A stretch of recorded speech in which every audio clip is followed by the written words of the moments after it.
لو قلتلك إن كل حاجة فيك من لون عينيك لطريقة تفكيرك لطولك وحتى استعدادك للإصابة ببعض الأمراض، كل ده متسجل على أكواد. الأكواد دي مش مكتوبة على ورق ولا متخزنة على هارد ديسك، دي موجودة جوه كل خلية من خلايا جسمك واسمها ال DNA أو المادة الوراثية. في حلقتنا النهاردة من برين بايتس بودكاست هنتكلم على ال DNA كسر إلهي مكتوب جوه كل إنسان، سر أشار ليه ربنا سبحانه وتعالى في القرآن الكريم من قرون.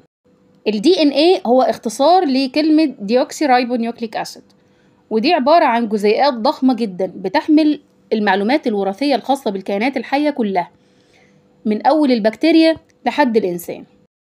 وال DNA بيتكون من وحدات أصغر منه اسمها نيوكليتيدات، كل وحدة من دول بتتكون من حاجة أصغر منها اسمها القواعد النيتروجينية وكمان سكر خماسي ومجموعات الفوسفات. كل الحاجات اللي بنتكلم عنها دي ما بتبقاش موجودة في تسلسل عشوائي، دي بتبقى مترتبة ترتيب معين زي ما تكون مكونة جملة، وكل جملة من دول بيدي جين، يعني شفرة لتكوين جين، والجين ده المسؤول عن ظهور صفة معينة في الجسم زي لون العين أو نوع البروتين اللي الجسم هيصنعه. يبقى كل الصفات اللي موجودة في جسم الكائن الحي المسؤول عنها جين هو المسؤول عن ظهور الصفة دي. طيب ال DNA بيشتغل ازاي؟ كل خلية في جسمك فيها نواة، والنواة دي فيها 23 زوج من الكروموسومات، كل كروموسوم من دول عبارة عن شريط طويل من ال DNA. لما جسمك يحتاج يصنع بروتين معين، يعني مثلا زي صبغة العين، الخلية بتبتدي تفتح الجين المسؤول عن البروتين ده وتبتدي تصنع البروتين بالصورة اللي موجودة وبنفس التسلسل. يعني بشكل أبسط نعتبر إن ال DNA ده عامل زي الكتاب، والخلية بتفتح الصفحة اللي هي محتاجاها وتقرأ التعليمات اللي موجودة بنفس الترتيب اللي موجود عشان تبني اللي الجسم محتاجه. طول ال DNA أو الحمض النووي في خلية الواحدة لو فردناه بيوصل تقريبا ل2 متر، وفي جسمك حوالي 37 تريليون خلية، يعني عندك أكتر من 70 مليار كيلو متر من ال DNA جواك.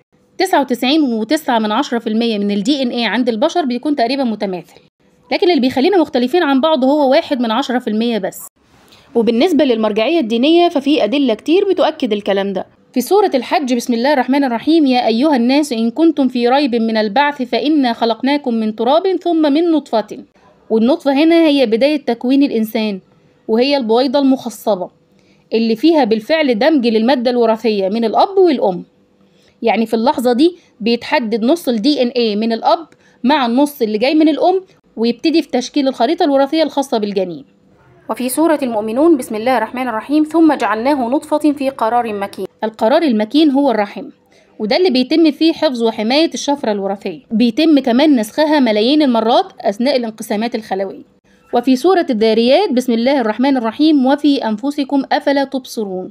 يعني تأمل كده إزاي كل خلية في جسمك فيها نسخة كاملة من الخطة الإلهية لبنائك. وفي سورة الإنسان بسم الله الرحمن الرحيم: إنا خلقنا الإنسان من نطفة أمشاج نبتليه. نطفة أمشاج يعني خلية فيها خليط من صفات الأب والأم، وده تحديدا اللي بيحصل وقت التخصيب، اتحاد الحيوان المنوي مع البويضة، وكل واحد بيقدم نص ال DNA أو نص المعلومات الوراثية الخاصة بيه. والإمام الطبري فسر النطفة بأنها القطرة الصغيرة من ماء الرجل، واللي احنا عارفين دلوقتي انها بتحتوي على نص الشفرة الوراثية، والنص التاني بيجي من البويضة من عند الأم. يعني فعليا النطفة بتشيل أهم وأدق معلومات عن الإنسان، ودي أكبر إشارة إلى الجينات، وعلى إن ربنا سبحانه وتعالى خلق الخلق مش عبث ولا صدفة. كل خلية في جسمك بتشهد إنك اتخلقت بحكمة. ال DNA مش مجرد تركيب كيميائي، ده دليل مكتوب على عظمة الخالق. وربنا سبحانه وتعالى قال في كتابه العزيز بسم الله الرحمن الرحيم: ولقد خلقنا الإنسان ونعلم ما توسوس به نفسه. يعني مش بس هو خلقك، ده كمان عارف كل الأفكار اللي موجودة جواك. في كل مرة تسمع فيها عن الجينات افتكر إنك مش صدفة، وإن جسمك مكتوب ومصمم ومقصود. وافتكر إن ربنا سبحانه وتعالى قال في كتابه العزيز بسم الله الرحمن الرحيم: ونفس وما سواها. مش بس خلق النفس، ده كمان سواها، يعني ضبط كل حاجة موجودة فيها من أول الجينات لآخر فكرة بتمر في بالك. وبكده تكون خلصت حلقتنا النهاردة من برين بايتس بودكاست. كنت معاكم آية عفيفي، واشوفكم إن شاء الله في حلقة جديدة قريب. سلام.